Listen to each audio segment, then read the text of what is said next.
Yes. Okay, you mentioned that you designated si Secretary Tolentino as parang your point person, no? Couldn't do it. Sir, where would you be monitoring during the next couple of days? Yeah, I think he's going to go there also. Opo. But more of just observe the operations because okay naman ang lahat. Everything that needs to be done is nandoon na.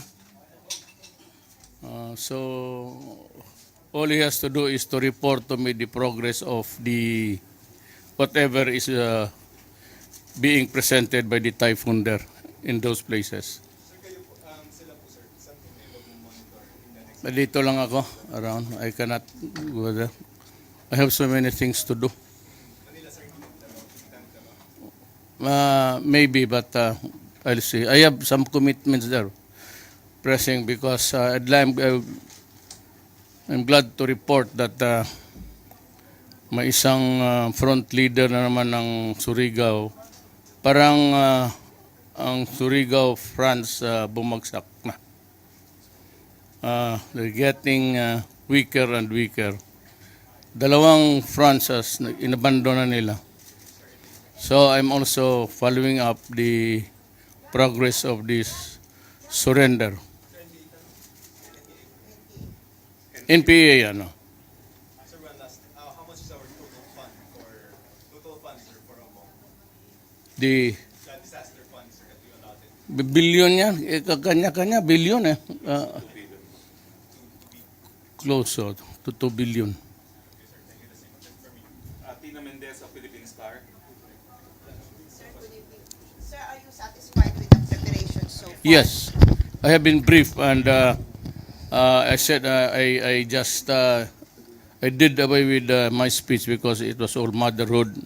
The nitty-gritty was already discussed, so I could understand already the apparatus being placed there in the meantime, waiting for the crisis to happen because every typhoon is always a crisis.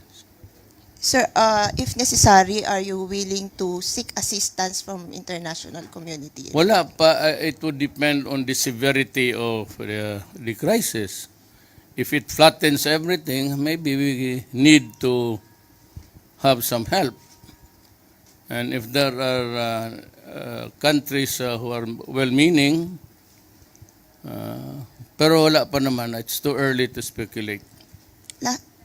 Last night, sir, in your meeting with Ambassador Sung Kim, No, I cannot discuss that until I get his permission.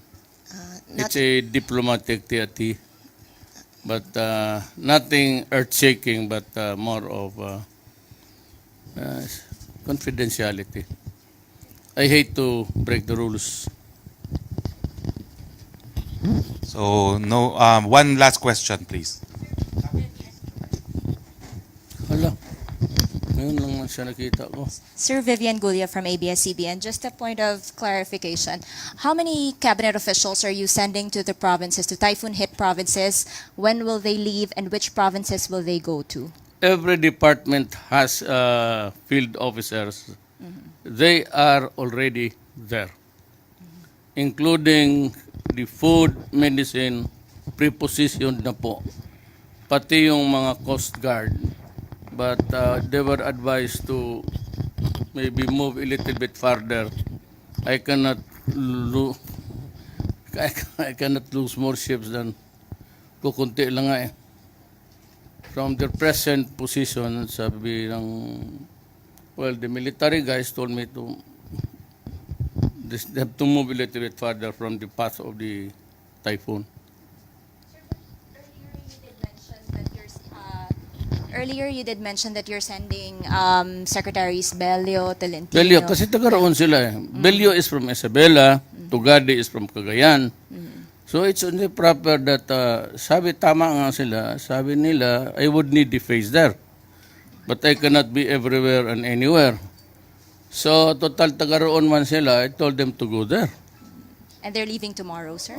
They should be, Pinyol said baka after, but he's going out to Mindanao to look for the supplies of the sources of vegetables.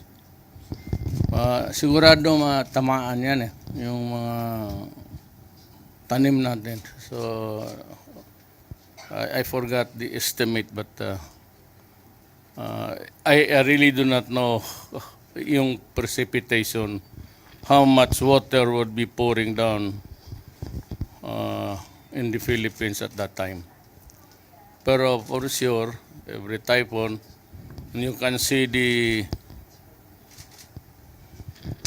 data there, medyo malaki, pati quite dark. So it's precipitation, it's water. Any Last na lang po yung mensahe daw po natin sa bayan bago pumasok ang ompong. Well, I said I have dispatched everybody there, including the cabinet members who come from the provinces where it is expected to hit Beliot, Tugade, and the rest there were all Ilocanos. Sabi ko, lahat ng mga Ilocano sa cabinet ko, total, puro halos Ilocano naman sila lahat. So, dalawa na lang kaming Bisaya na iwan dyan. Sabi ko, umuwi kayo kasi kailangan ng tao. Tama yon. Tama si Pinyon. Dapat may makitang muka sila doon. Anything. Any questions that you have wanted to ask but cannot ask or will not ask? Go ahead, go ahead. Joseph Morong. Sir, okay, you've been mentioning maybe twice or thrice already, sir, yun pong mga efforts to destabilize the government. And you said that's going to come to a head in October. What is the No, I government? said maybe September 21st something Oh, okay. on the plan. But what I'm sure of is that there's a collaborative efforts of the left, the Magdalo, and the Yellow. Some, but not all. So what is our action on it? Wala. Sabi ko, wala naman akong problema dyan. I was elected by the people. I'm not a squatter there. So eventually, the military and the police will have to face the crisis, the dilemma. Now, what happens next is anybody's, your guess as good as mine. So is this scenario similar to, well, I'll go back to Proclamation 1017, sometime in maybe 2009, nung Oplan Hakel and then then President Arroyo proclaimed yung 1017. You're Well, not going it to has do... been denied, but my stand there, among all, para sa akin, the strongest to me, just like what yung sa ICC, is yung an act of pardon, pati amnesty, is an act of state. You cannot delegate it to anybody else. Kung walang presidente, hintayin natin mamatay, tapos if there's a new president, he or she is the only one who can do it. Hindi yan circular na sundin ng every department or a departmental whatever. It's you read the Constitution, the president, Sir, just maybe one final point. Ang sinasabi po kasi ng iba, sir, is that amnesty is different from pardon in such that amnesty deals with a class of people, meaning the president does not have to sign specific papers of persons as opposed to pardon nandun kailangan. Sir, may ganun kasing argument na correct. There has to be some antecedent facts. But saan? Where is it? And it must be specific. You must admit to a particular crime at what level was your participation. It is not a karta blanca na butawan mo lang ng gano'n. That would be reckless. But be that as it may, whether amnesty or pardon, it is only the president. Waski anong sabihin mo. whether it was in the right form, it loses its own. The argument would fight it by itself. Why? Because there's another requirement which is higher, and which is to discuss that. It is only the president who can. All right, sir. Thank you. Short lang. Hindi ka pwedeng maglagay ng may investigation, then i-endorse mo. Then, that's weird, actually. It's an act of state. So, it's only the president who can.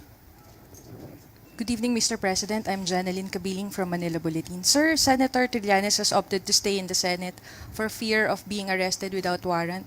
Is there urgency to arrest him, or will you wait for the court to issue an arrest Nobody is warrant? interested to arrest them. The military does not have the interest. I do not have the interest. He can stay there as a border. The police, sabi ko, do not arrest until there is a warrant of police by the court. Eh, wala man ang military. It has not constituted the martial law court. So, it's only the civilian court. So, wala namang order. So, kung walang order, ang iyong pakialaman. So, no further questions. Thank you very much, Mr. President. Okay. Thank you po. Thank you very much to the ladies and gentlemen of the Malacanang Press Corps and the Defense Press Corps.